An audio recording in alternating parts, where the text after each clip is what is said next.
Hello, welcome back to my network. I'm with Ug Jackman, the CEO of Northern Graphite. Ug, thanks for flying in and coming to have a chat.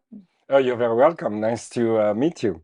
You too. Obviously, we haven't had you on the show before, so just real brief company overview to start with, and then we'll get started. Sure. Well, I am the CEO of a company called Northern Graphite. We're a Toronto-listed company. We are actually the only producer of natural graphite in North America today. And we have three mines, one in Quebec, Lac des Iles, which has been producing for the last 34 years. We acquired that mine from Iles about a year ago. We have another mine in Namibia. That mine was operating until 2018. Then it was put in care and maintenance by Imerys, who owned it. We also bought that mine about a year ago from Imerys, and we're busy getting it restarted. And then we have the historical asset of Northern Graphite, which is a project in Ontario called Bisset Creek. That project was started in 2002, and most of the work around the PEA feasibility study and so on went on between 2012 and 2018. And the mine is almost permitted and ready to go as a next project. Good. Okay. Before we get into it all, so just talk me through the capital structure as it stands right now. Yeah, so we have about 130 million shares outstanding. Our market cap is about 50 million today. Shares were trading about 39 and a half, 40 cents. And we don't really have any shareholder that have more than 5% of the company. Actually, the largest shareholder today is Imerys, who sold us the mine. So we have quite a broad base of investors in the company today. In terms of company structure, we are producing, so we are generating revenue every month. We have quite a lot of working capital because we do have product in inventory within the company itself. We have more than $12 million of inventory at the moment. And we are really working hard to move the company from being just a graphite miner, but also moving it downstream to be able to make a battery anode material and to also produce foils and applications such as fuel cells and graphene-like type materials. Yeah, so to unlock a bit more value. Um, you've mentioned obviously Imerys there, which is your largest shareholder, but it's not just your largest shareholder, it's also your former employer. Maybe give us a little bit on your background and how you transitioned from Imerys to Northern Graphite and what the opportunity you Sure, saw sure. was. Well, I joined Imerys about 10 years ago. I was hired by them to basically create the graphite and carbon division. And what we did is that we combined the natural graphite asset, the synthetic graphite asset, and the carbon black asset in order to be able to develop the company into the lithium-ion battery space. And during my time there, I basically built up the company by investing in the existing asset to create more capacity, but as well as buying technology that would enable Imerys to participate not only in the conductive additive side of the lithium-ion battery, but also on the active material side. And so we acquired some technology in Palo Alto, which we scaled in Lugano in Switzerland. We acquired a company in Japan that was coating spherical shaped natural graphite um, in Japan. And we also developed the mine in Namibia, which we started in 2017. And it was really the first new greenfield graphite project that had been developed at the time. So, yes, spent quite a bit of time with Imerys. I've been in the graphite industry for about 10 years now. And it's fascinating to see what's been happening. When I started back in 2012, 2013, the entire lithium-ion battery capacity on the global level was 2 gigawatt. Yeah. And today we're talking about 1 terawatt, right? So multiple orders of magnitude of growth have happened since then. With Imerys, tell me a little bit more about them in a sense, because obviously two of your core assets, the Quebec assets and the Namibia assets, have both come from Imerys. Are they still in the graphite space, or what was the opportunity for you and them to take these into Northern Graphite? What was the idea behind that? Yeah, it's a very good question. It was back in 2020 in the middle of COVID. Greg, who was the CEO of Northern Graphite at the time, he was looking to add to his asset base in order to come out of a COVID situation stronger than he went into it. And at the time, I reached out for Imerys and basically spoke with the CEO who just had been named and asked him if he would be willing to sell these assets to us and whether natural graphite was strategic for them. And he agreed to sell the asset to us, and their focus was really more on the conductive additive side, so on the synthetic graphite and the carbon black. And so we bought these two mines from them and integrated them into Northern Graphite.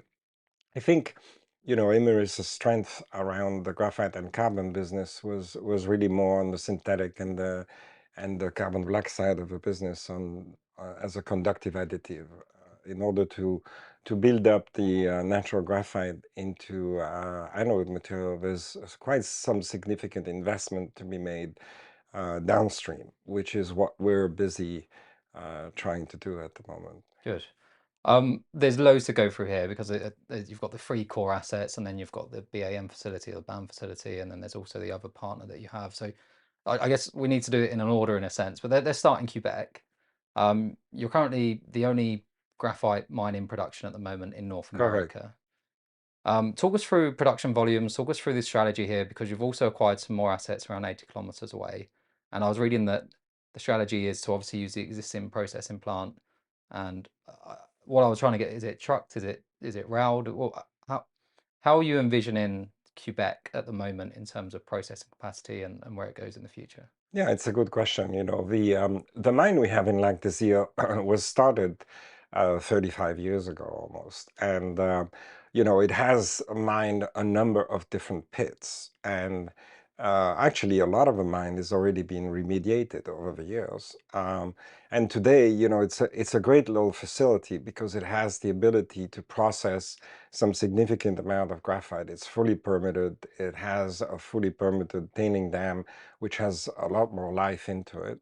And Imerys really didn't do much exploration around the mine because they didn't need to. There was the pits that existed that had plenty of graphite into it. Now, we're starting to run out of that material in that specific pit. So, the first thing we did, before we closed the acquisition with Imerys, was to start looking for additional reserves around the mine site itself and have a bit of a hub and spoke model where, we would use the existing mine as the hub for processing the material, but we would look at different types of deposits that we could bank on for the future of the mine. And so we acquired a deposit in Mousseau, which is about 80 kilometers away.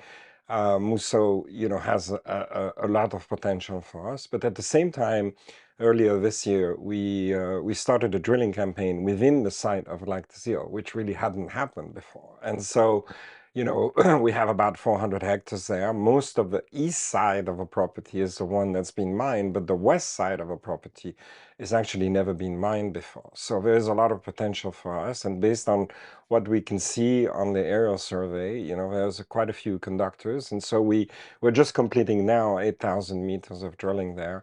And we should have results very soon. But we are quite hopeful that there is a lot more graphite to be mined within the mining lease itself. Well, if any other graphite deposit is an indicator, it's usually they're very large deposits. There's other deposits usually found nearby. So I'm sure, I hope you have a bit of success there. You mentioned with the processing capacity, you said that's quite light. What's the current processing capacity? And you said that you got the licenses and the tailings that are already sort of there. Sure. So what's the current processing capacity, and how much, I guess, how much more can you actually put into the tailings before that's full as well? Yeah, so the capacity of a plant today is 25,000 tons per year. We actually only produce about 12 to 13,000 tons at the moment, about 1,200 tons per month, basically. And that's because we're running 4.5 days a week. If we were running 7 days a week, we could do easily 25,000 tons. As I said, the tailing dam itself has decades of life left into it. So, the processing plant, of course, it's not new, but it has been quite well maintained, and there could be some upgrades to it in the years to come. And we could actually double the size of that processing plant because there's enough room for us to be able to run twice the amount of capacity that we have there. So, right now our strategy as a company is to identify more graphite deposits within the area on the mining lease, but also directly adjacent to it. There's quite a few properties directly adjacent to it. Then we have our property in Mousseau, which, looks very, very promising. Do And you do you see Mosso as a backup option if you don't find the graphite closer to the mine, or is that always going to be sort of in your mind coming online no matter what you find close by? Yeah, I think it's not a backup option for us. It's a really good deposit. It's large. It's more than 200,000 tons of graphite in that deposit. So, for us, it's an asset that we will use at some point in the future. The question is, which one do we sequence first? We will sequence the one that's closest and cheapest first, Yeah. and but maybe one day we will have to use that one as well. And whether it's in 2 years or 6 years or 10 years, really depends upon what we find within the property itself. And within the core deposit at the moment and sort of what you're expecting to be nearby, what's the current breakdown in terms of mesh sizes with the graphite that you have at the moment, and what's the overall basket price that you're obtaining? Yeah, I mean, we sell the overall basket price for us is, and we publish that in our numbers. So it's a 1,500 US Good, dollars per ton. very good. And we produce some very large flakes, what you would call jumbo, Hmm. and then we produce a nice variety of medium to large flakes. We produce some medium flakes, some fines, and some super fines, and it's pretty balanced. I would say that 40% of what we produce is fines, and 60% of what we produce would be medium to large, and jumbo flakes today. And with the licenses around the current production facility that you haven't yet explored, would they encompass to be if you were to find graphite there and it's processable material that you wouldn't then have to get any additional permits that can just go straight in, or would you need to apply for more licenses for those areas? No, no, no. That's within the license, Oh, good. that the mining lease that we have. Of course, we have to get some environmental permits and so on and so on. But we don't need another mining license because we currently have it's within the mining lease itself. So Yeah, for us, that would be the simplest option, yeah. obviously. Now, if we were to go next door or in Mousseau, then we would have to apply for a mining license at that point. Okay. Last question on this one because I do want to get on to the other assets Sure. as well. Um, what's the current sort of ASIC at the moment with sort of your 12,000, 13,000 production? What sort of guidance are you providing on that? And I guess what could it look like if it was at full scale, 25,000 potentially? Yeah, I mean, I think today our average sales price is about $1,500 per ton. So if we're producing and selling 1,000 tons a month, we're generating about $1.5 million US dollars of income, or 2 million, and our profit margins today will generate about 10 million of EBITDA out of that. So Wow, they're okay, quite very high. strong. Of course, it will depend on the deposit that we find. It will depend on the strip ratio. It will depend upon what the flake distribution is going to look like. It will depend how we want to tune the plant and what kind of purity you want to get in order to affect the recovery of a site. But we've been doing this there for more than 35 years. So people who operate the site, they know how to handle this. So I'm not concerned at all. Good. But I think all of the projections that we make for the future is that graphite prices are only going to increase, not decrease, moving forward. No, I And agree with that. what is happening with the IRA is really differentiating the North American and European market from the Chinese market. And as I was saying earlier during our conversation, I think that today in China, it's very difficult to identify what the market price is for graphite because there are basically three companies that monopolize the entire volume of graphite that's being produced in China. And those companies are not making it public. In fact, they're probably quite integrated with these producers. So the whole cost of a graphite really doesn't appear to the outside world. It's within the battery price itself. But now that's changing because as you are having so many more producers that are making battery anode material, and those producers are most of them public companies that report their numbers, then you have a lot more transparency of what the graphite price looks like. And it's going to look a lot more like lithium in the future. I think lithium's pricing was a lot more transparent than graphite pricing because a lot of it was not traded in China. And so the rest of the world got to see exactly what was happening with lithium much earlier than they did for graphite. But a similar phenomenon, I believe, will happen with graphite. As the transparency happens and people will understand what the gap is between demand and supply, then suddenly, the pricing on the graphite will move forward. And this is why we're not in a hurry to sell the capacity we have today. No, I do agree with that. I think the only thing with graphite is obviously, with say in comparison with lithium, is obviously you've got the carbonate and you've got hydroxide, and Yeah. you've got the two prices for that. I think the problem graphite has is it's very complicated to those not in the market in terms of the different mesh sizes, different prices, different purities. Even even just the percentage of total graphite content can have a huge influence on the price itself. And it's obviously you can benchmark that at say 95%, and then you can sort of do the different mesh size. But Yeah, I think this is a good question.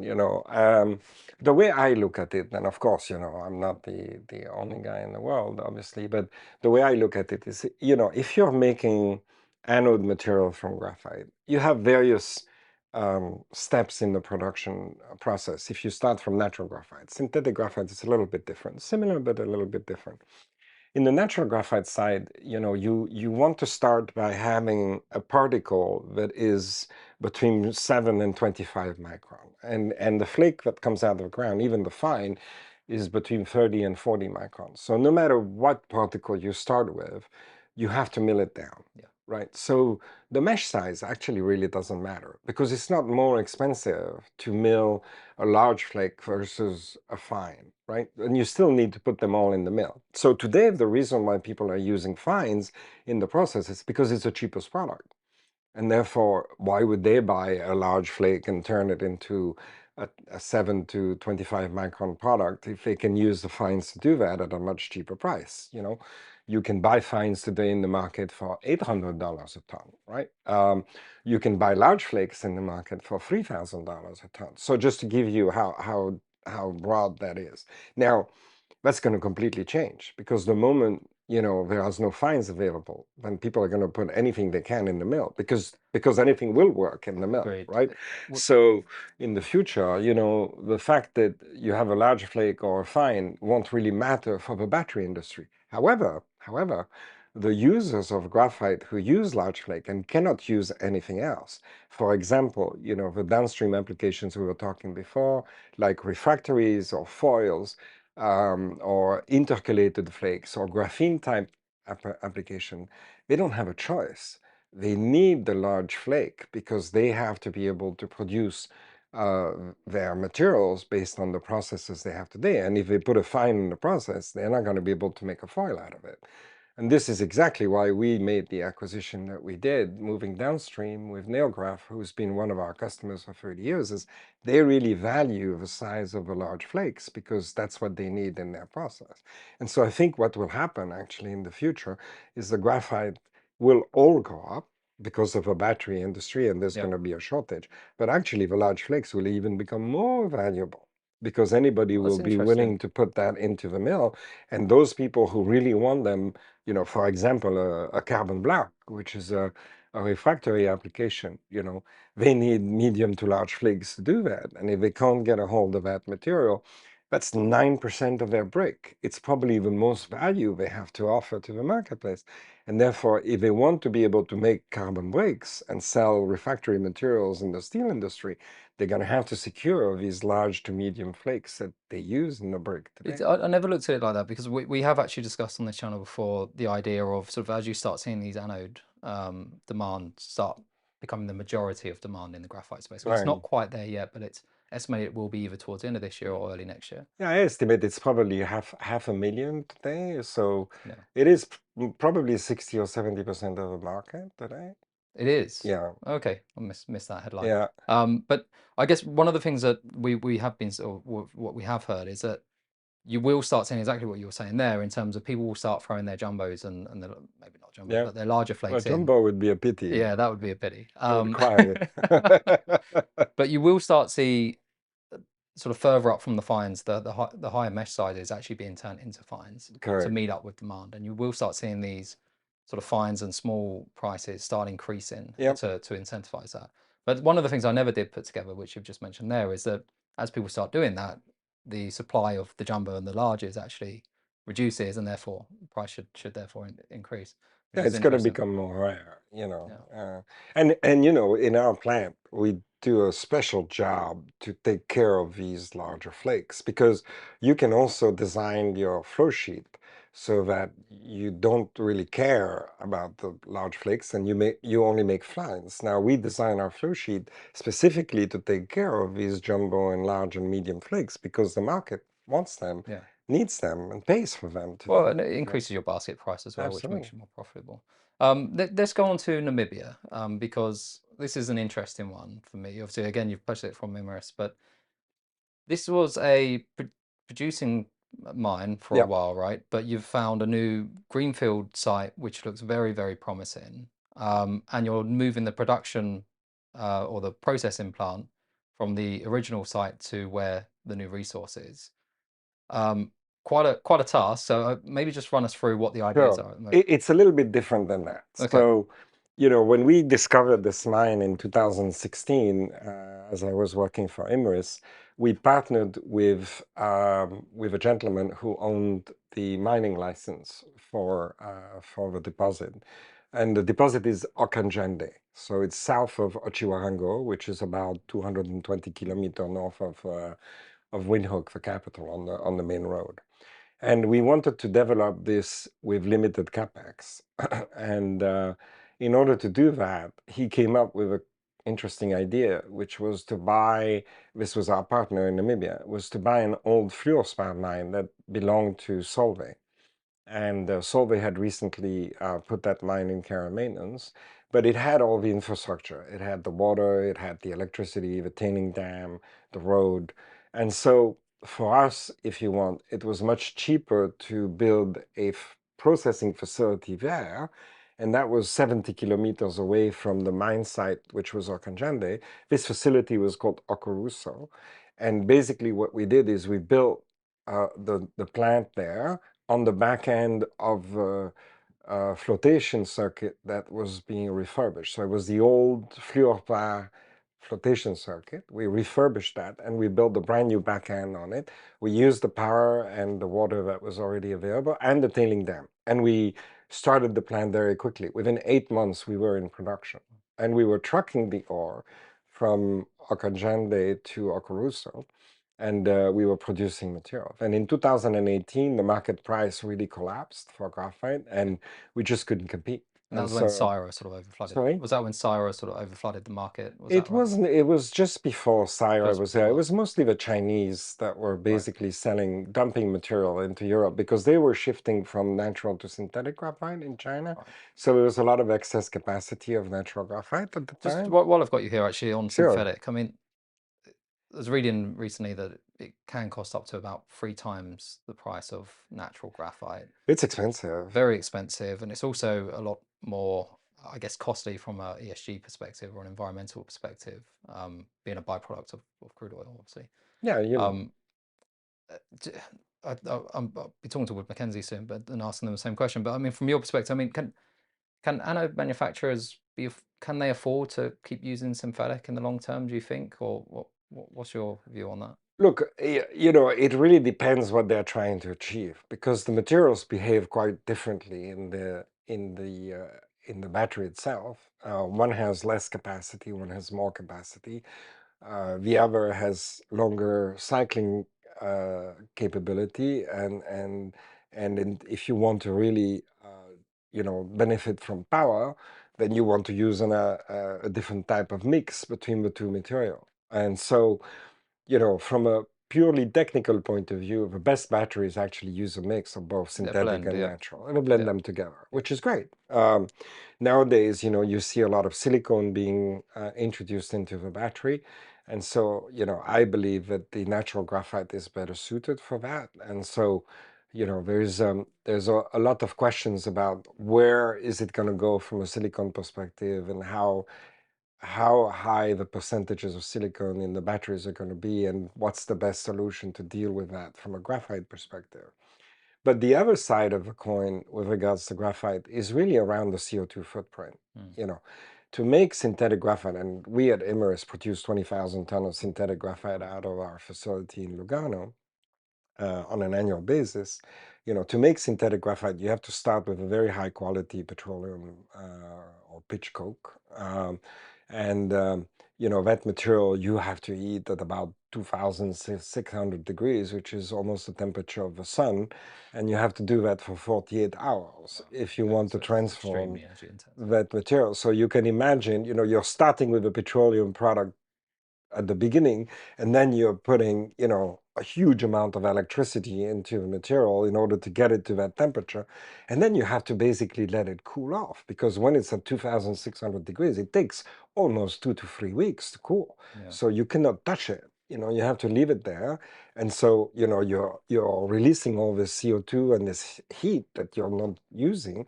And so when you make a calculation between how much CO2 are you actually consuming in order to produce natural graphite versus synthetic graphite? Very often it's a 5-to-1 ratio, Yeah. where the amount of CO2 emitted by the production of synthetic graphite is 5 times what you would do for a comparable natural graphite. So, and people are paying a lot more attention to that than they did in the past. Well, understandably, because obviously this transition to EV is to be about being more environmentally friendly, right? Sure, And if the input into these batteries are worse, sure. then what are we doing it for? Yeah, and I think, people say, well, synthetic graphite is more available than natural graphite. Well, not exactly, because, the type of raw material that you have to use in order to produce synthetic graphite is also in quite short supply. It's coke. It comes out of a refinery. As you use less and less petrol or produce less and less steel, because you're going towards aluminium or you're producing electric cars, that material is going to become scarcer and scarcer and Yeah. scarcer. And so, already today, people who are producing like Phillips 66, they produce most of the needle coke that's being used in making synthetic graphite today. They have limited capacity. And unless they are willing to build brand new needle cokers, around their refineries, it's going to be a bit of a problem to get a hold of the raw material as well.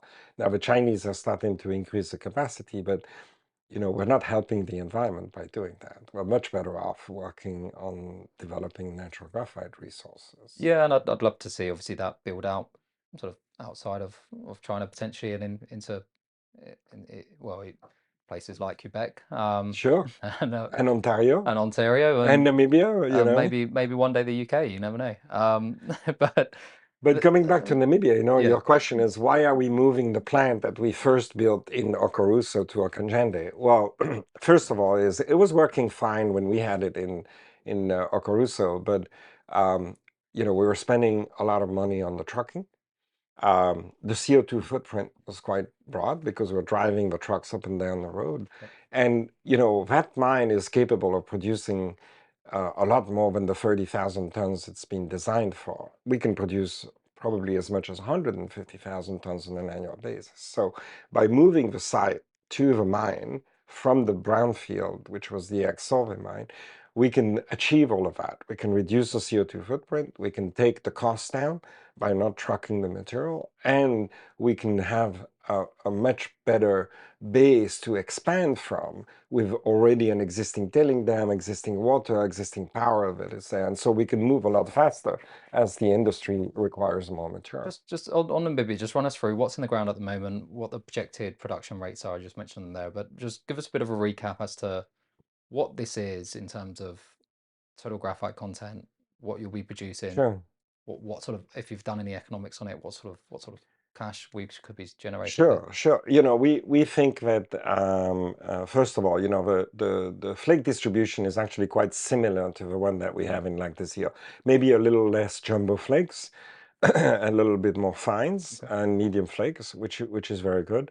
The actual graphite itself is easier to purify than the one that we have in Lac des Iles because it doesn't have any calcium carbonate in it. And it's quite rich in terms of a deposit. It's not as rich as the one we have in Lac des Iles, but it's pretty close. And so, the plant that we've designed based on the equipment that we bought from Imerys is about 30,000, 32,000 tons per year of capacity. So if you sell that in the market for $1,500 a ton US, then you're generating about 45 million US dollars of revenue.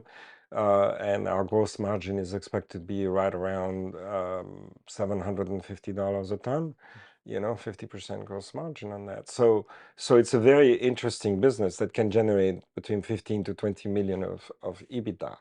And we have published a PA on operating the site where it was before. We're just about to publish an update, which will include the move to the mine site itself. So this is obviously meant to go into production in 2024. We intend to start it at the end of 2024. Okay. That's correct.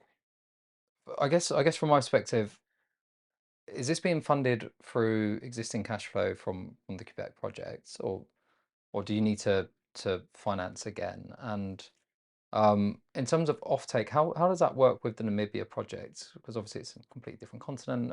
Do you need to go out and find new offtake partners, or do you already have existing offtake partners you can send this on Yeah, to? good, all good questions. I think we have, when we financed the business, we worked a lot on royalty and streams. And for us, it made a lot of sense, especially where interest rates are Yeah, yeah, today. absolutely. It was actually quite a good choice. I signed 2020, but it was quite a good choice at the time. So, we still have some headroom there that we can use. We have some cash flow that we are generating out of our Lac des Iles mine, which we are currently using to advance the project. But for sure, we need to find some additional financing to finish the project. Not a huge amount, but we need to find, What, a what's little the bit what's the more capex for that financing. roughly? Did you outline that in the PA, or is that something that we expect to Yeah, see? so it will come out in the next few days, but it's between 30 and 35 million US dollar, Okay, so to do not that sure project. very Yeah, large. we're not Okay, talking about yeah, hundreds of millions okay. of dollars.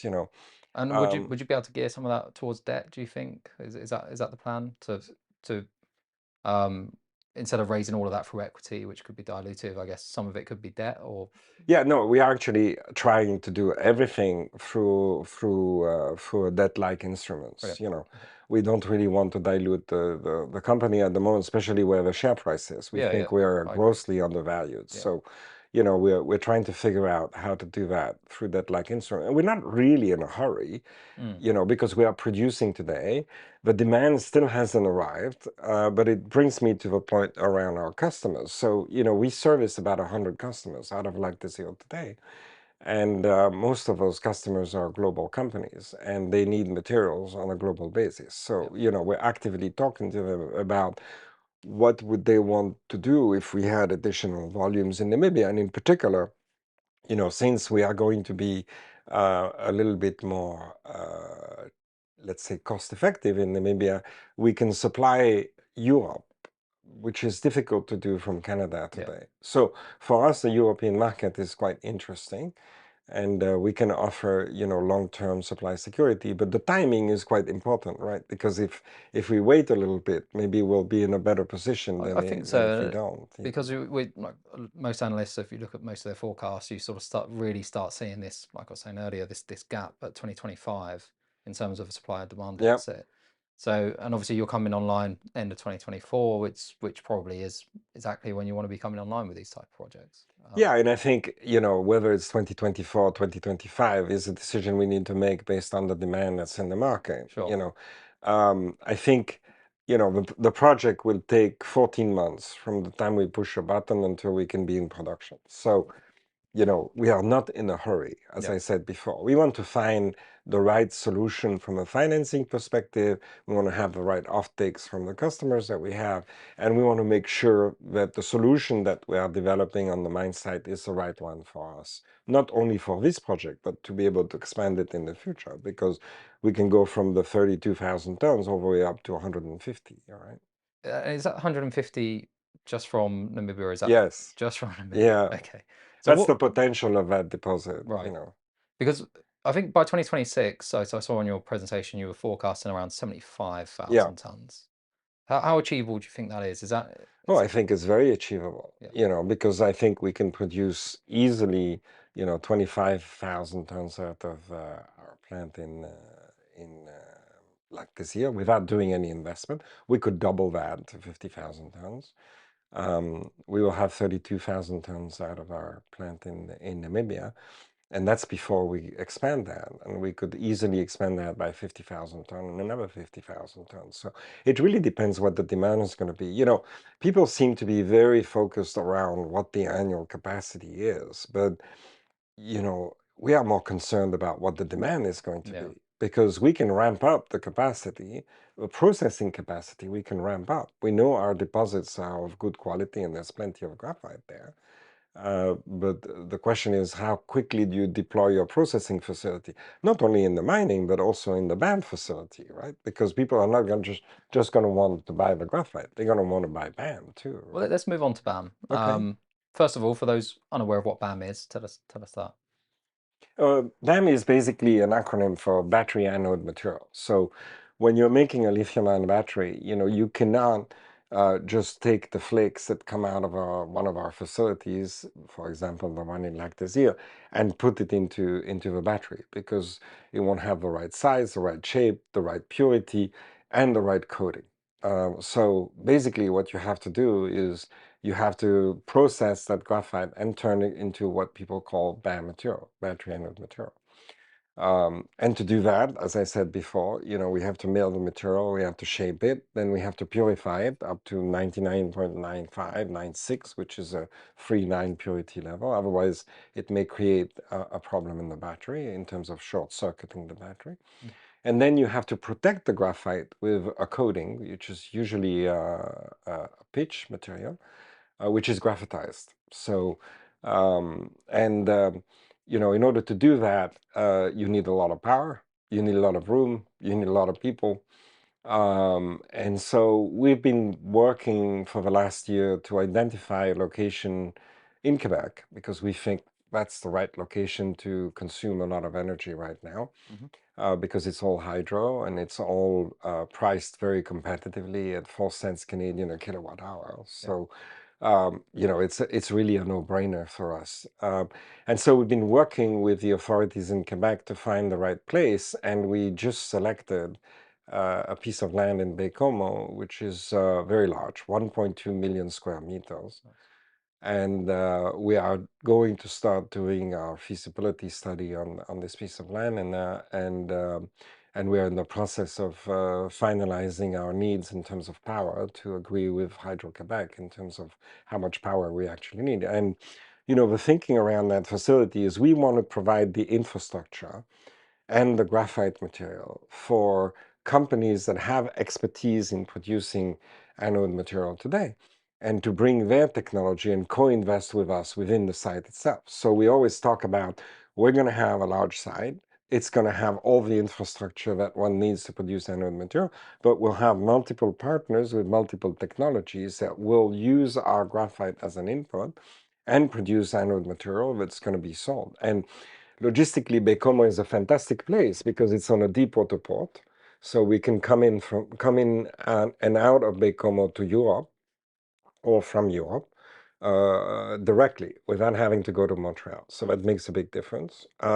We have a train connection between our assets in Canada. So basically, we can bring the material by ship and by train to Baie-Comeau in large quantities, and we can re-export what we produce in Baie-Comeau to Europe and North America using either the train or the St. Lawrence Seaway, or by ship, across to Europe or along the eastern seaboard of the United States, all the way down to Louisiana if we need be. So logistically, it's a really good place to be.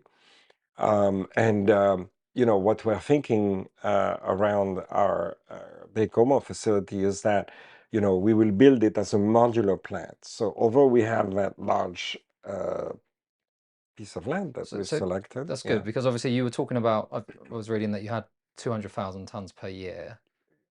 That potentially wouldn't, is that your starting No, amount, no, or no, so no. you'd actually build that up over No, time? no. I mean, the thing is, if you want to be successful in the battery anode material, you got to be cost effective. Well, this is what I was going to ask based on that was obviously where Sure. you're going to be finding the source material from. Yeah, But it's not, so what's the current plan or thinking at the moment in terms of how much I guess in a modular fashion, what would you incrementally be increasing by? sure. And I just one more thing I wouldn't mind you Sure. touching on in the answer is you were talking about this, you sort of need partners and they have the IP to make it a sphericalized sort of coated graphite project. Yeah.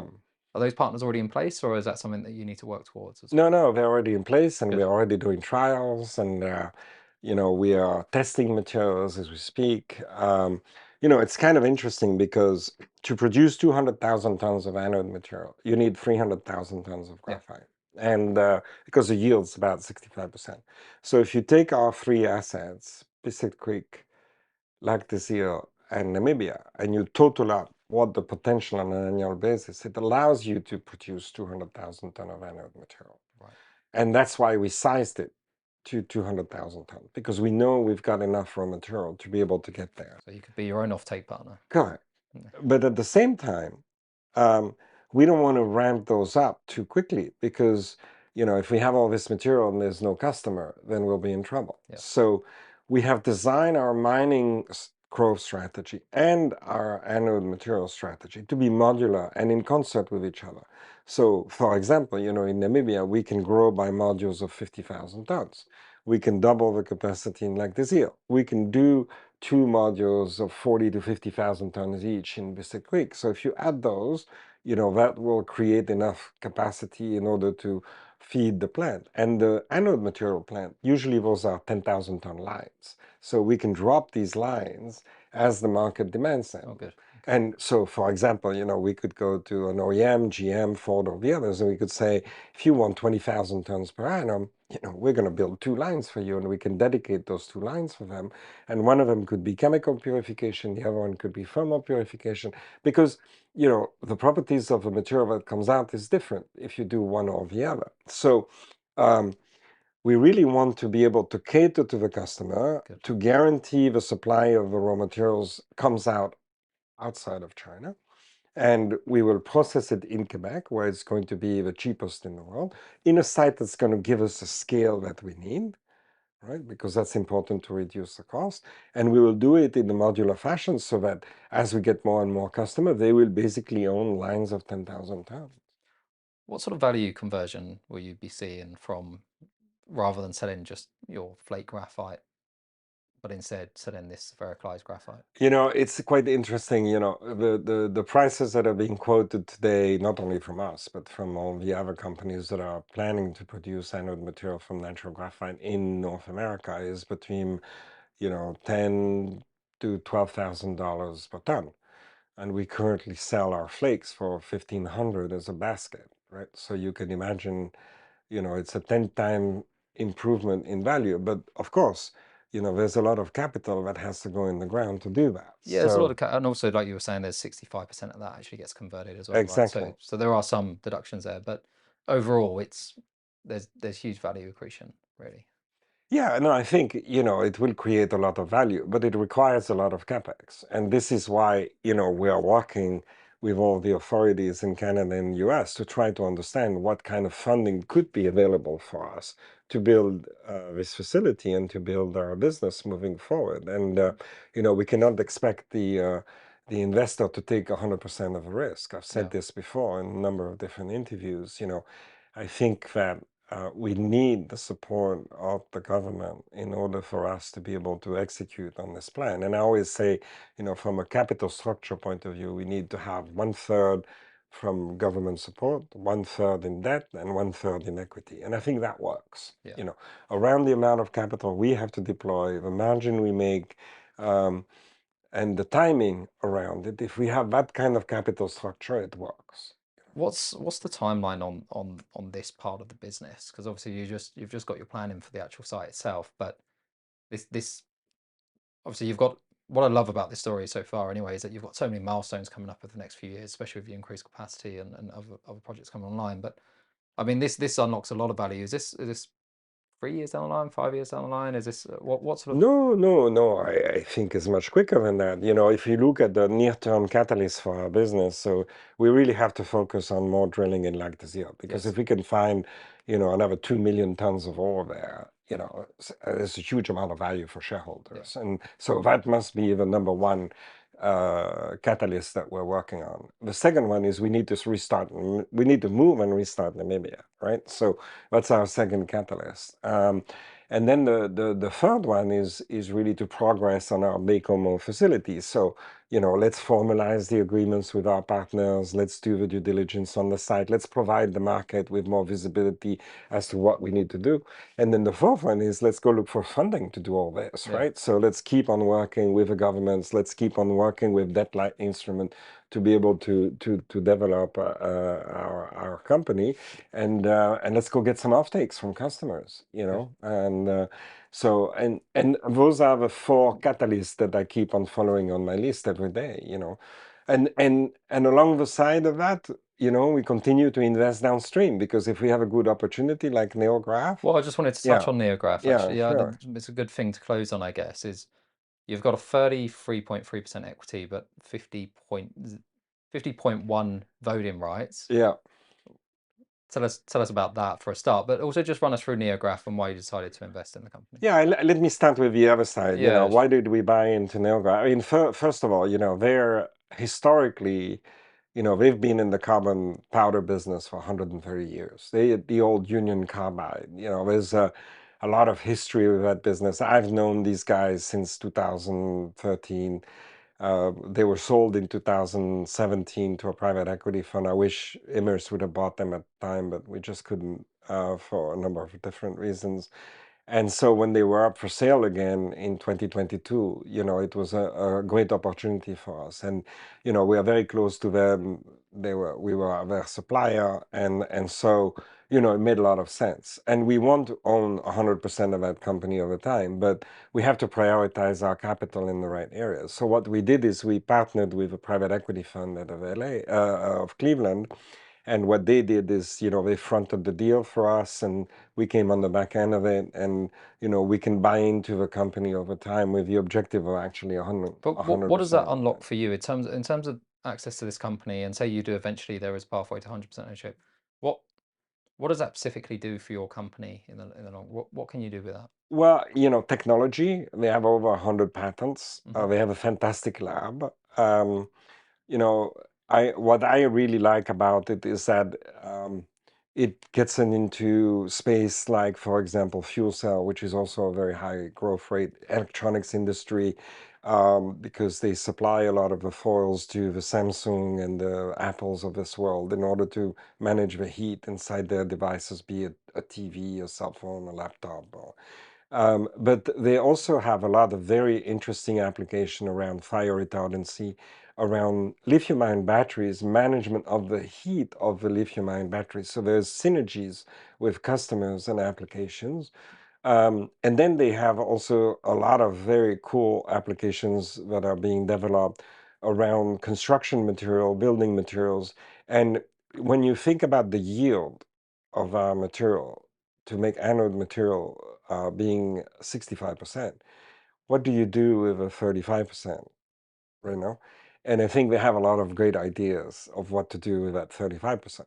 And so for me, they're an ideal partner for us, because together we can develop applications for that material that will come out of the battery anode material plant, and today would be sold as a carbon razor, in the steel industry. We could actually create more value for that material and create more value for our shareholders by working with them to develop downstream applications. Okay, good. So and it also sounds obviously with the retardant side of things as well, you can there's also a pathway for you there to sell your jumbo, and sort of have that pathway to that Oh, for market. sure. And They love for us to be their owners because, we can supply them the material they need and we yeah, can secure that for sure. But, they don't consume a huge amount of flakes. Um, Today, they buy a few thousand tons a year from us. Compared to the lithium-ion battery world, yeah, it's very small, right? yeah, But on the other hand, the applications they're working on, which I think are very promising, can use the material that comes out of the BAM plant. And if you're producing 200,000 tons of BAM material, you have 100,000 tons of material coming out of yeah. that plant that really doesn't have an application today. So we got to, in order for us to make that viable, we've got to be developing application for the 100,000 ton of material that comes out of the BAM plant and is not being used in the battery. Well, And that's a so if you could put that in cement, for example, or if you could put that in plastics, or you could put that into, a lot of different applications, then you create a lot more value for your shareholders. yeah. You're essentially creating a way to monetize waste material, Correct. which is brilliant. I guess just to close this off, I mean, I wouldn't mind, in your view, where do you see this company in 1 year's time and then 5 years' time? Oh, we've been working very hard for the last year. I think in 1 year time, we will have found a lot more graphite in Lac des Iles. We will have advanced our Namibian project significantly, be ready to start that up. We would have firmed up all our agreements and made huge progress on Baie-Comeau. And I think we would have more clarity as to what the government and the banks and the customers are willing to do to help us build this company. I think if we look 3 or 4 years down the road, we'll be one of the largest suppliers of carbon materials into the industry, both battery and non-battery. And I think, we'll be definitely, if not the largest outside of China. Good. Ug, thank you for your time. Thank you.